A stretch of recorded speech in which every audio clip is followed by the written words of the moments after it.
The same animals that strike terror in the hearts of swimmers generate excitement with many scuba divers.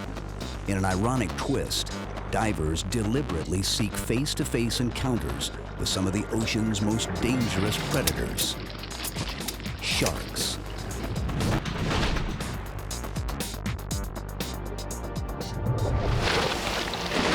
Dr. Ritter is a leading authority on shark behavior and a passionate supporter of human and shark interaction. In the spring of 2002, he paid a very high price for his beliefs. A severe attack nearly cost him his leg and his life. Sharks fuel a booming ecotourism industry. From tropical seas to the cold waters of the Pacific Northwest, sharks are big business.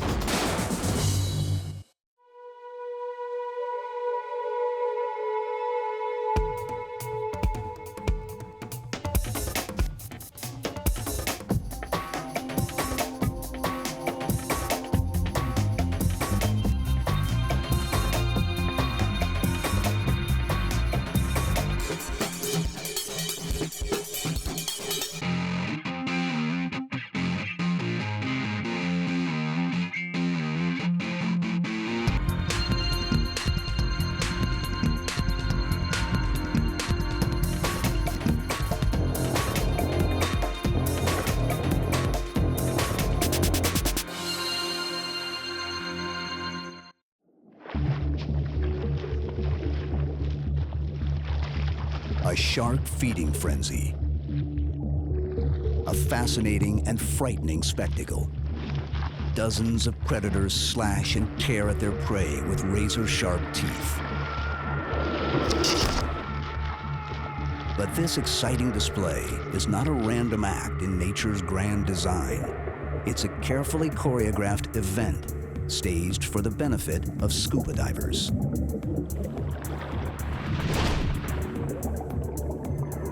It's a fair assumption that most people would avoid intentional contact with sharks, but many scuba divers and snorkelers line up to interact with the animals. Believe it or not, shark encounters are becoming one of the most popular attractions in the sport.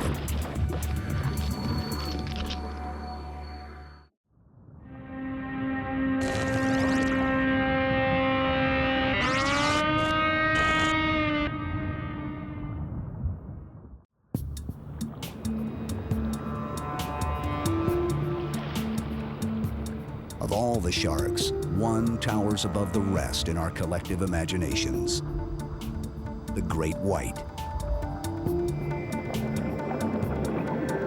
Even though human fatalities have decreased, the visceral horror of being eaten alive remains.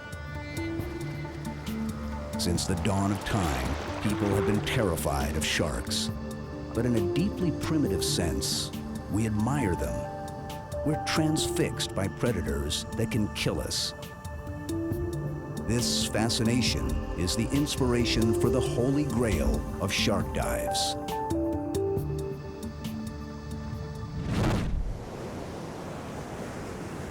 The Cape of Good Hope, one of the most treacherous bodies of water on Earth. Winter storms work their way north from Antarctica and pound a battered coastline.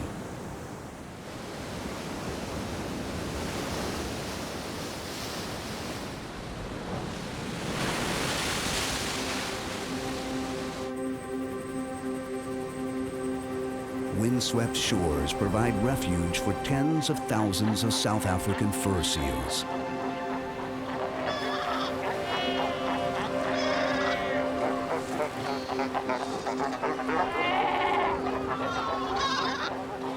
On land, they are clumsy and slow. Underwater, the nimble seals are eager to show off their acrobatic skills.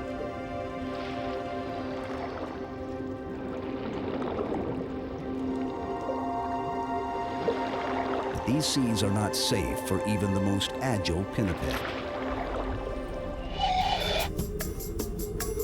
This is the hunting ground of the great white.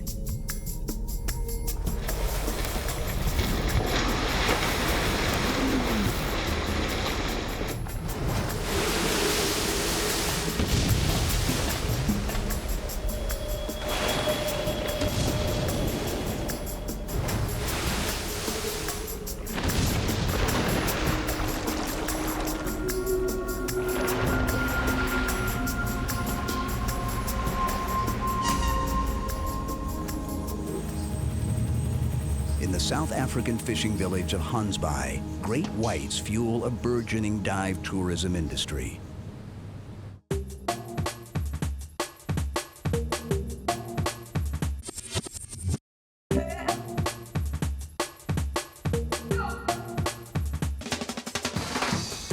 J.P. Botha and Andre Hartman operate Marine Dynamics, one of the most successful shark diving companies in the country. Both were formerly commercial fishermen, but with dwindling catches, they turned to ecotourism, specifically shark tourism. Their business plan is simple: wait for good weather, ferry visitors out to sea, and get them up close and personal with great whites. The South African white shark diving business around Gansbaai started in the early 90s. In the beginning, there were only 3 operators. It grew to the 8 operators we have at the moment. Initially, there was a sort of an emotional outcry, and people were really concerned that the number of shark attacks would increase due to the commercial activity of attracting sharks. That fortunately has proved to be a false fear. This activity does not necessarily lead to more shark attack. And of course, the statistics have also been with us, so that the number of shark attacks have actually not increased. The local economy has benefited quite substantially by the shark tourism. The industry employs about 40 to 50 people, and these people spend their money in the local businesses. So there's a lot of spin-offs emanating from the shark business.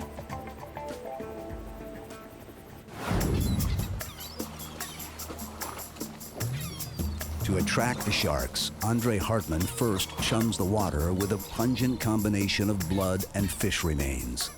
The scent of cow shark liver is a particular favorite of great whites.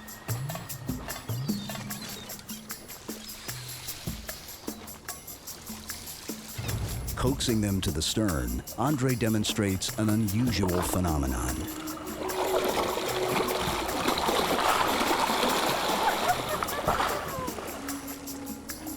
Pushing aside the snout of a shark one day, he discovered that the animal became almost catatonic. It rolled its eyelids down, rose out of the water, opened its mouth, and snapped its jaws. The strange behavior appears to be related to highly specialized sensory organs in their nose and mouth. Touching them momentarily short-circuits their senses.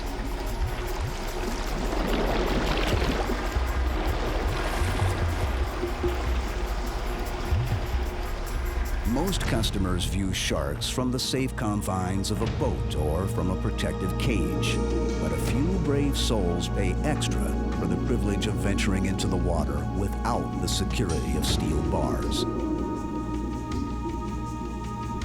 At the surface, Andre Hartman acts as a safety diver and occasionally shows off. Do not try this at home.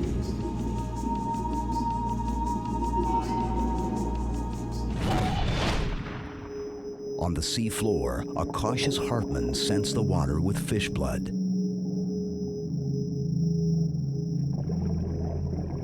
The diver's expectations are exceeded.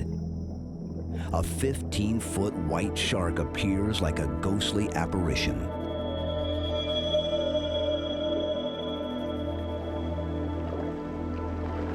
We were underwater for about 40 minutes, and of course the action all happens near the end of the dive. We were starting to get cold. Water temperature there was about 52, 53 degrees. And you're looking through the small viewfinder and trying to keep it framed and focused, and the shark comes out of the gloom and simply just gets bigger and bigger and bigger and fills the frame on this high-definition camera. It's pretty awe-inspiring.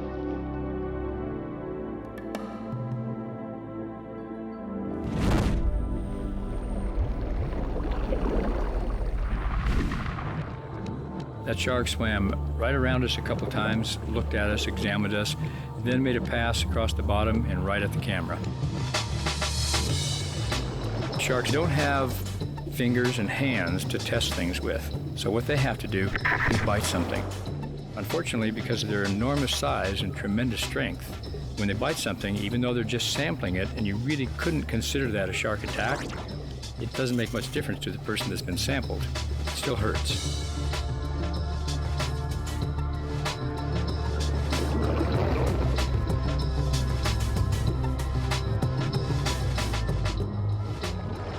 The shark showed recent signs of mating activity. Deep scars along her side indicated a bite from a very large male. We can only speculate on the size of the animal that inflicted these wounds.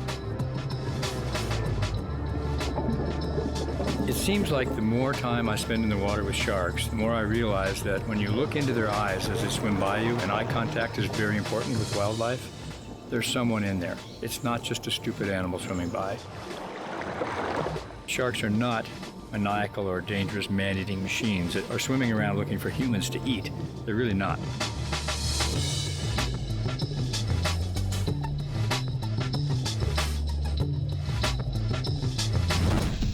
In the Bahamas, over 100 sharks show up for a feeding. But how do you get out of the way of a frenzied mob?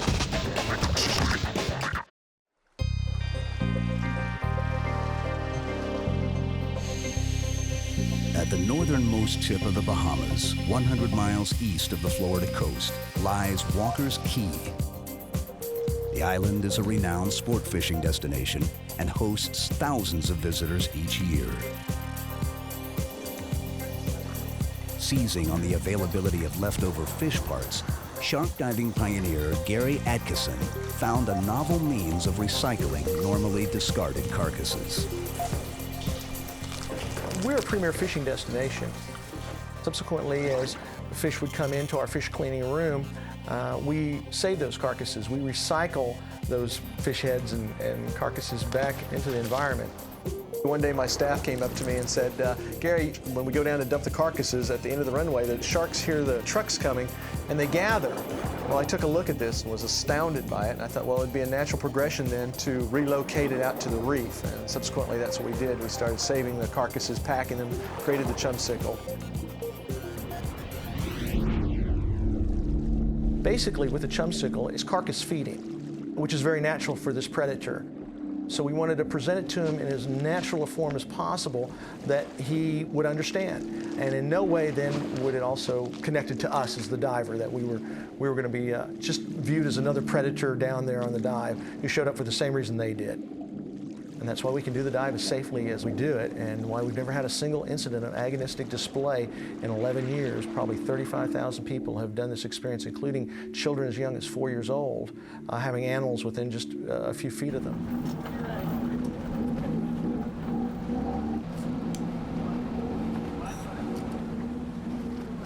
At the dive site, the captain revs the boat's engines. The noise is a cue for the sharks that a feeding is about to begin. Hold it right there.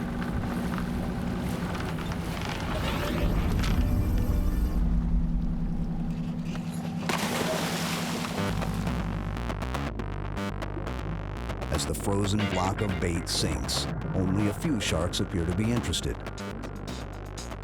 Other fish are quick to take advantage of the free meal.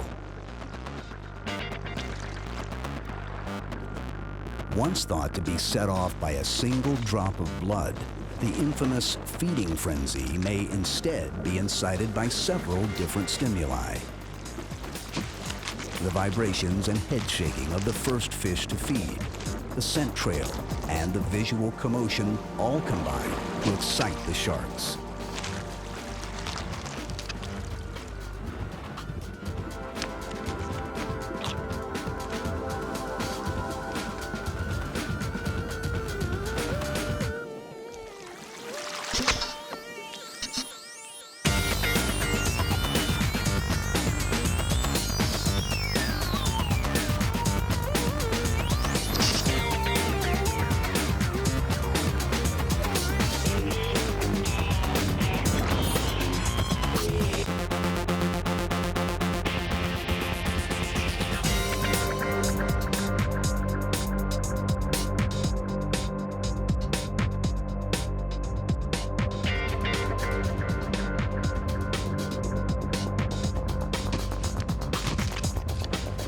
As the bait ball wears down, it eventually falls to the bottom.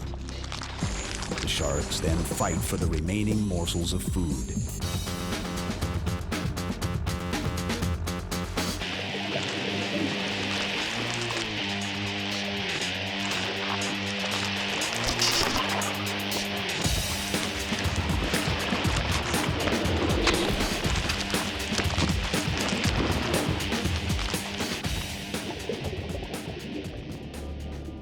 A handful of well-publicized attacks in 2001 spawned the Summer of the Shark. Overnight, shark bites and sightings became front-page news.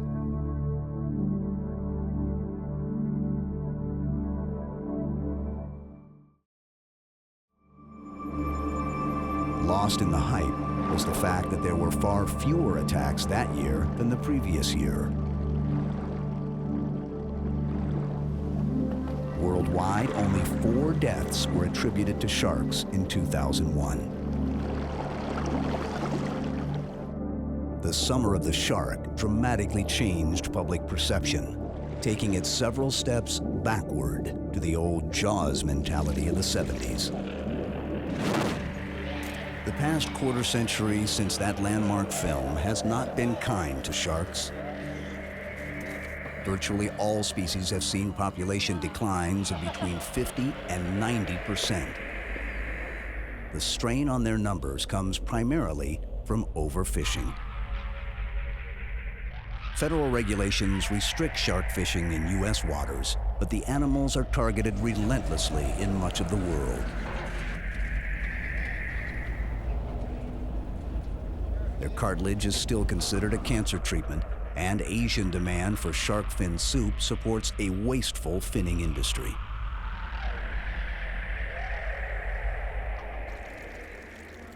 One of the main goals of diving operators such as Gary Atkinson at Walker's Cay is to increase awareness of the shark's plight through interaction with the animals in their natural habitat.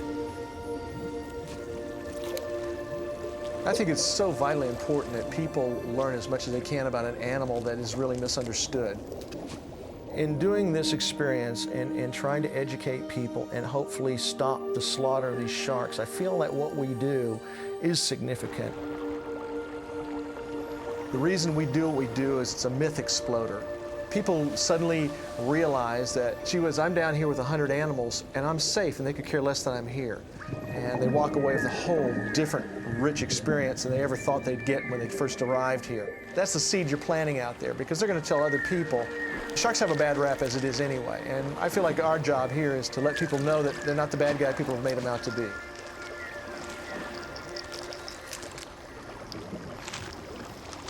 If sharks are not the bad guys, why would they attack and nearly kill one of their staunchest supporters? Dr. Eric Ritter is a leading authority on shark behavior and a forensic investigator of shark attacks.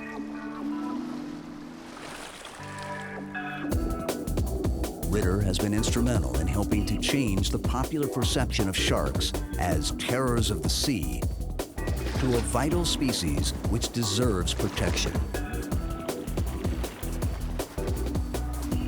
Over the past 2 decades, Eric has introduced hundreds of students, photographers, and biologists to sharks. With a keen passion for the animals and their plight, he is one of few researchers who dares to freely swim with dangerous sharks. Ritter works exclusively outside the protection of a cage. What I'm studying is the body language of sharks. I'm interested in how sharks express their intentions when they approach humans. Shark-human interaction is a very new field, but it's most likely the very field we need to understand these animals. We cannot just observe them by sitting on boats, sitting in front of aquariums. We have to interact with them. My main theory is that sharks are as predictable as dogs, parrots, cats, animals that we are comfortable with, animals that we're used to. We're not used to be with sharks. We have to just give them the chance to let them interact with us.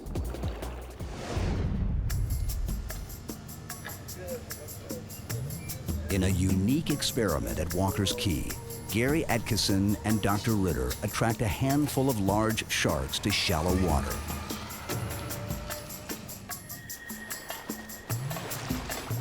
One of Eric's more controversial theories is that dangerous animals like bull and lemon sharks are not inclined to attack humans, even when enticed with bait.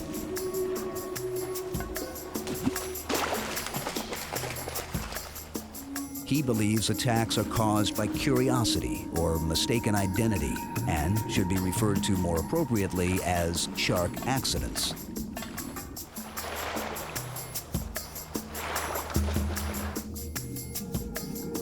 More than 80% of attack victims survive, mainly because sharks realize their mistake and don't return for a second bite. Ritter simulates common attack scenarios, such as those on swimmers in shallow water and those on spearfishermen in deeper seas. Throughout his experiments, fish carcasses are thrown into the surf very near to where he stands or swims.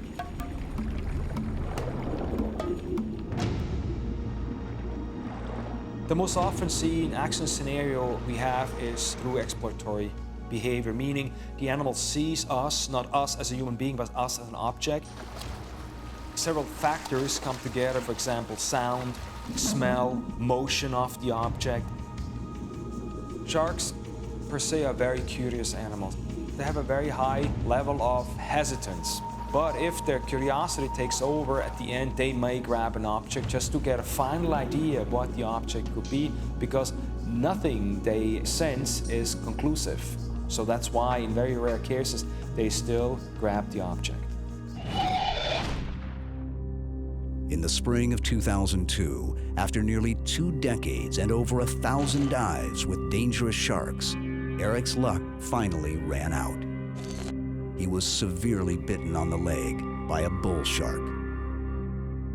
A journalist accompanying Eric nervously paced and stirred up debris, reducing visibility. Quickly, the situation turned deadly.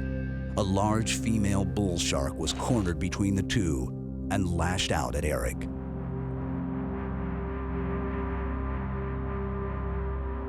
What led to this bite that I had with the bull shark was one of a general situation we've done hundreds and hundreds of times. Person next to me did not stand still as I told him to.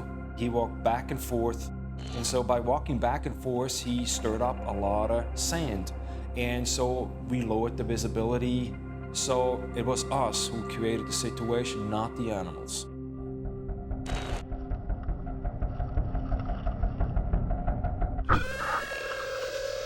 The second I got bitten, I lifted my leg right away because I had to get out of her mouth. And the problem is, if you have a 400-pound animal attached to you, there's nearly nothing you can do. I mean, you always hear, well, hit an animal, do this, that doesn't work. She let go, I looked at my leg, and I realized, first of all, it's not much left, and second of all, I knew I'm going to die within the next 2 or 3 hours because I've seen many of these wounds, and I knew how they're going to end if they do not get proper treatment. Eric was fortunate. A small plane and its pilot were on the island at the time of the accident.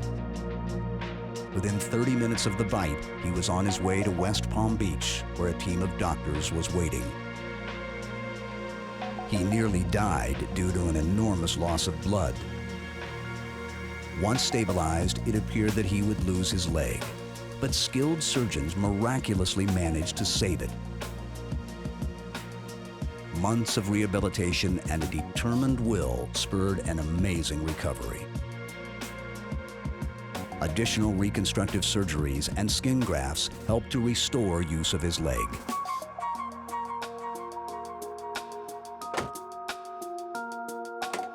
The first time I jumped back in the water was about 4 months after my bite.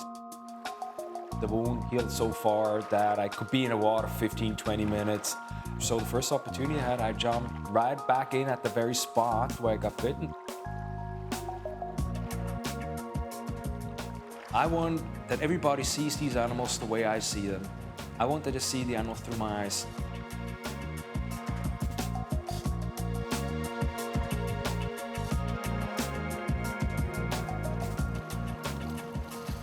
I see it even more clear what we have to do. We have to destroy the myth, the bad rap of these animals, and portray them the way they really are. They're fascinating, incredibly intelligent, curious. So I'm back in the water. I interact with sharks more than ever. So I'd say I do this for the rest of my life.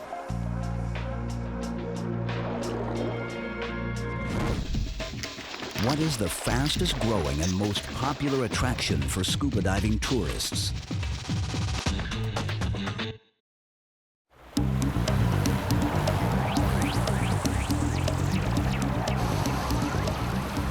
Another Bahamian island is the epicenter of the shark diving industry.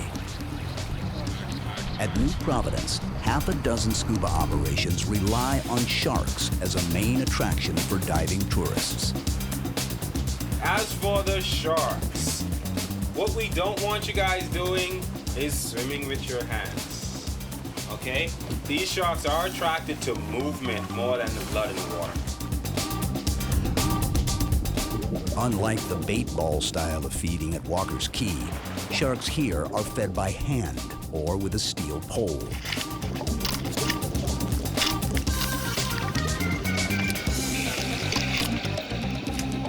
Shark wranglers utilize a chainmail suit which helps prevent injury, but a crushing bite can still hurt.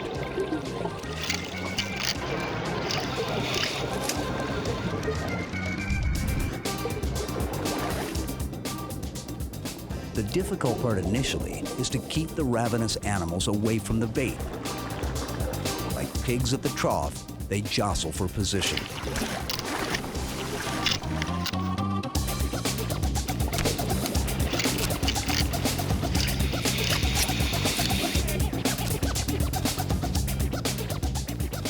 After using a pole, the wrangler moves towards the divers and feeds by hand.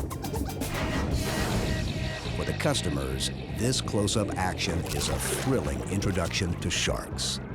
It was pretty comfortable down there until the sharks got real close to you. I mean, I got pretty nervous. I've always thought they were pretty aggressive, but being down there today while they were feeding them and everything, they looked like gentle giants down there.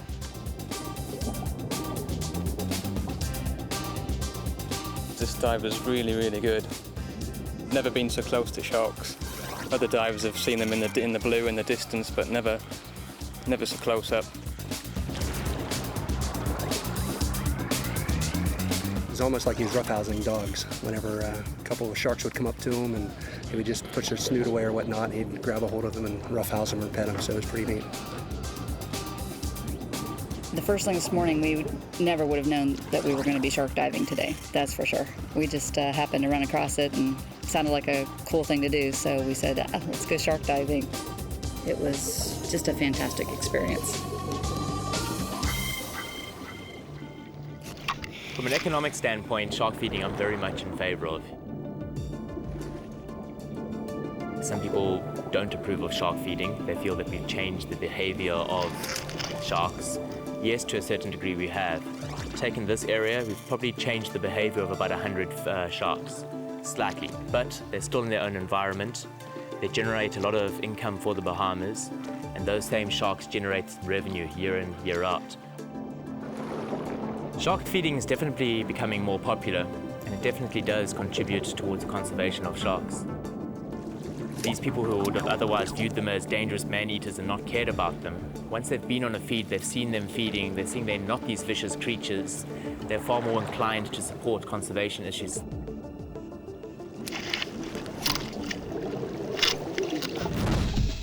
Most shark encounters occur in the warm tropics, but what animals lurk in the cold, deep sea?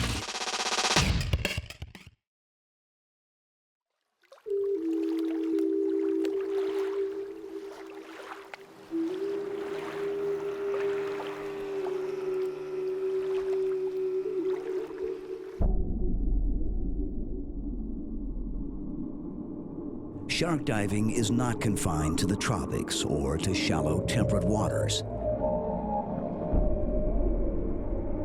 In the dark, frigid realm of the deep sea lives a mysterious giant, the Sixgill shark. ancient hunters, unchanged since dinosaurs roamed the earth. They inhabit great depths.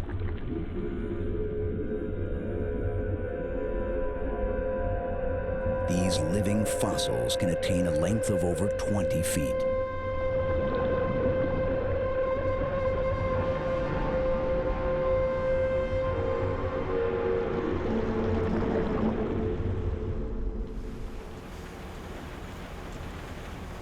There are only a handful of places where six-gill sharks are frequently encountered in shallow water.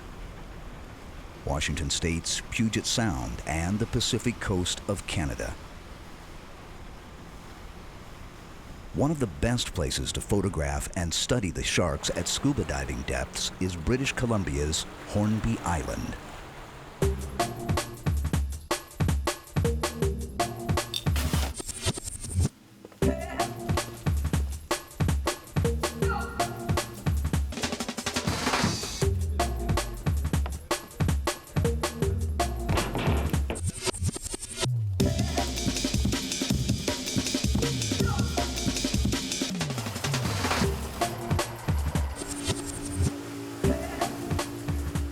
Rob Zielinski and Amanda Heath operate a busy scuba diving business on Hornby Island, and Sixgills are their #1 attraction. Despite the cold seas and sometimes challenging diving conditions, the animals generate enormous interest. The main reason that people come to Hornby is to see the sixgill sharks. They're a real draw here in the summer. We cater to about 500 diving tourists in the course of May to September. And all of those people come with the intent of seeing the sixgills if they're lucky enough to do so. Hornby Island is a unique location in that it's one of the few places in the world where we can observe sixgills in water shallow enough to scuba dive in. In many cases, they're found at depths of several thousand feet, which is unreachable by people under most circumstances. Sport diver tourists come here, as well as scientists, film crews, still photographers, etc., who are interested in an opportunity to see the sixgill in its natural habitat.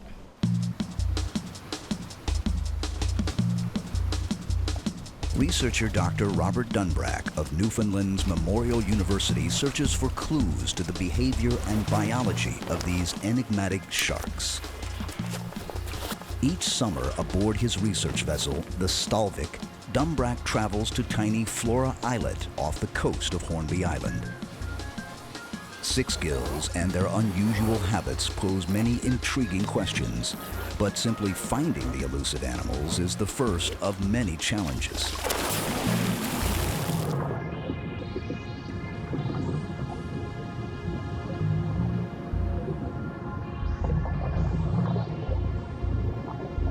It was much more difficult than we originally thought it might be to work on the sixgills. We thought we could just do a bit of diving and the sixgills would be there and we could make behavioral observations in a way that we might do on, let's say, polar bears or some sort of terrestrial mammal. The study site that we settled on was on Flora Islets off Hornby Island. We spent a few days there on our research vessel looking for sharks and didn't see anything, and we were prepared then to leave and go and find another site. But on our last dive, we saw 8 sharks in one dive, so that as soon as we saw that, we decided this was a place to do the work. The unanswered question about these sharks, of course, is why are they coming into shallow water? They're deep water sharks. They're known virtually throughout all the oceans of the world, but only from deep waters. Well, a natural thing to conclude is that they're coming in to feed, because this is what animals have to do most of the time, is look for food, but we have no evidence that they are feeding. It's not known whether they feed at night and maybe come onto the reef during the day for some other reason.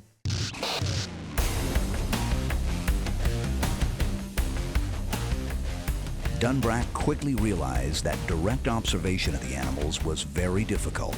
Depth and time constraints, cold water and currents, and finally locating the sharks on the deep reef made research a daunting task. To aid in his studies, he devised 2 ingenious yet simple methods of observing and recording sixgills and their behavior. We have built a time-lapse video system that allows us to put a video camera down. It takes pictures 4 frames every 10 seconds or so. On a single film, we're able to get 2 to 3 to 4 weeks, depending on the time of year. It's just a daylight system. We also have set up a stereo system which consists of 2 video cameras that are cabled directly to the surface. They look over the same area, they're facing down off the reef wall, and so the sharks will swim underneath these 2 cameras.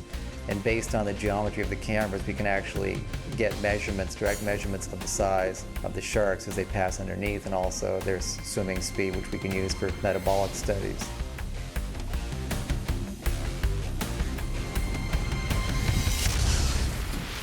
Right? It's the moment of truth.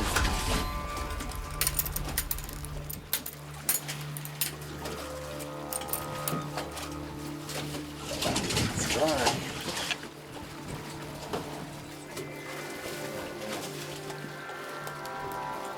Early in the summer field season, Dunbrack made a curious discovery. Harbor seals and stellar sea lions, prey for other large sharks, were interacting with the Sixgills. Video monitors and time-lapse cameras revealed the startling behavior. Ooh, and what was that being? Oh, that's interesting. Big link. That's a seal, right? A seal. Chasing him. I don't believe this. Wow, it's amazing. Seals directly underneath the shark, sort of coming underneath them, is sort of buzzing him. Sixgill sharks are not known to feed on seals or sea lions. It appears that the playful mammals are simply curious about their large visitors from the deep.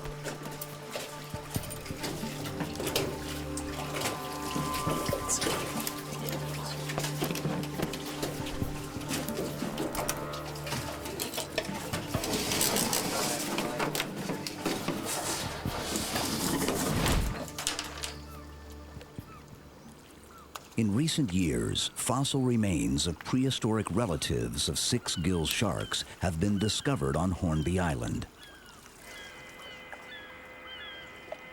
Over 25 species of mostly deep-water sharks from the Cretaceous period have been identified from fossilized remains.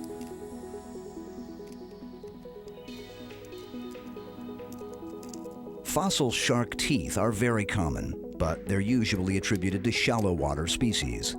These puzzling clues appear to suggest that sixgills and many other deep-water sharks frequently ventured into shallow seas.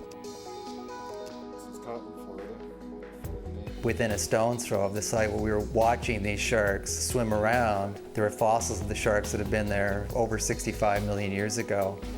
And looking at the teeth of those species, they're virtually indistinguishable from the teeth of the fish that we were looking at. Within the last 100 million years or so, they probably haven't changed much at all. It's very unusual. With the collapse of many traditional commercial fish stocks, sixgills were briefly considered a viable new fishery. But with little knowledge of their population, reproductive and growth rates, this ill-conceived plan was put on hold. Trying to run a fishery on a species like the sixgill is very problematic. It's a large fish. It's certainly long-lived and has very low rates of reproduction, so the sustainable exploitation rates would be very low. So a large shark that might be 60 to 100 years old might fetch just a few dollars, whereas we do know for a fact that this species probably brings in several $1 million a year just to the dive tourism industry as a living resource. The more people that interact with the sharks in a passive manner as divers and get a positive experience, the better it is really going to be for the shark. Despite many unanswered questions and an uncertain future, sixgill sharks inspired tremendous respect from both scientists and scuba divers. Rob and I consider ourselves to be very lucky in that we're members of a very small select group that have seen a live sixgill swimming in its natural habitat. It's something that many people can never dream of doing. It's an exciting thing to see this shark moving in its environment. It's really hard to describe the feelings that you have when you first encounter them. To put it in terrestrial terms, it would be similar to going through a hike on the West Coast and running into the elephants and the giant sloths that used to live there 12,000 years ago. It seems like a throwback to times when animals were bigger and more plentiful on these reefs. And it's a very stirring experience. There's virtually nothing that we know about this species, so anything that we get is going to be useful, and there's so much to know. It's something that could keep us going for many, many, many years.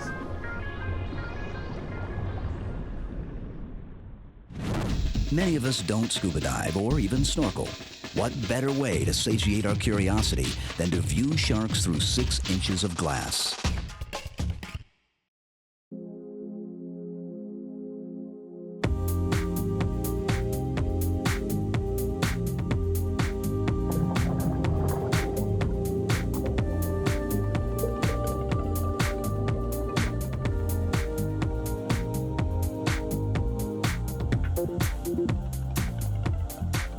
Shark encounters are not the exclusive domain of scuba divers and marine biologists. The animals are also top attractions in zoos and aquariums. The public fascination with sharks is deeply rooted. People of all ages are mesmerized by the sleek and powerful fish. At the Atlantis Resort on Paradise Island in the Bahamas, sharks are a crowd favorite. You can even rocket down a water slide or river raft through the middle of their Mayan shark tank. I think the reason why people are so fascinated by sharks is because a lot of people don't know about sharks. They have a lot of misconceptions about sharks. They think sharks are these big, scary animals that as soon as you get into the water, they're going to attack you. Economically, live sharks are much more valuable than dead sharks because they bring guests here. They want to see sharks, and it also adds an educational value because it's much easier to teach somebody about sharks and how valuable they are if they can actually see something that's living. I think people appreciate that much more than they would seeing a specimen or just a photograph in a book.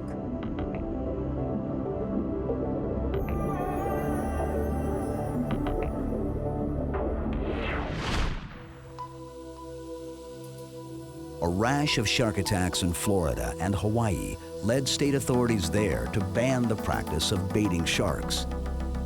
But instead of decreasing attacks, the bans have proven to be ineffective. The same number of people were bitten in the past few years as there were before the bans were implemented. Although shark diving does attract and perhaps alter the behavior of a few animals, feedings usually take place in deeper water, a long way from beaches and swimmers.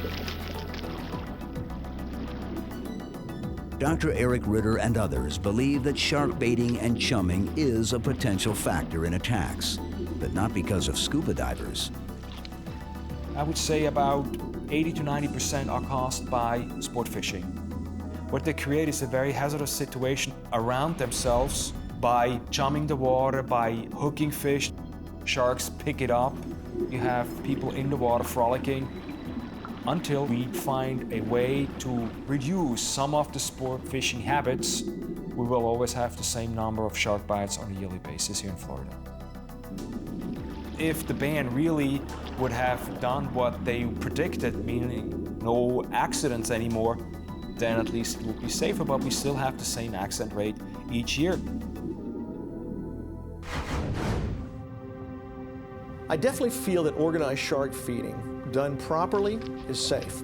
And it definitely raises awareness of this animal's plight and raises awareness of the animal's fragility, and it's a myth destroyer. As an animal that's been on this planet for close to 500 million years, that has been brought to the verge of extinction in the past 20 years. And he's being wiped out at such a tremendous rate. You remove the shark, you suddenly turn our oceans in a very, very short period of time into a septic system. Our oceans are in trouble. If we don't protect this animal, then all of us lose. Everybody. And what a sad thing. I want my kids to see what I saw today. Despite their strength and predatory skill, sharks are remarkably fragile creatures. Conservation efforts have traditionally had little support or enforcement. They aren't as cute and cuddly as dolphins or as majestic as whales. After all, on rare occasions, they do kill people. We are slowly coming to realize that sharks are integral members of the ocean food chain. We're learning that while a dead shark may bring a few dollars to a fisherman one time, a live shark may generate thousands of dollars in annual tourist revenue. And best of all, the shark is allowed to live. Perhaps scuba divers and other eco-tourists can ultimately play a key role in preserving these vital species.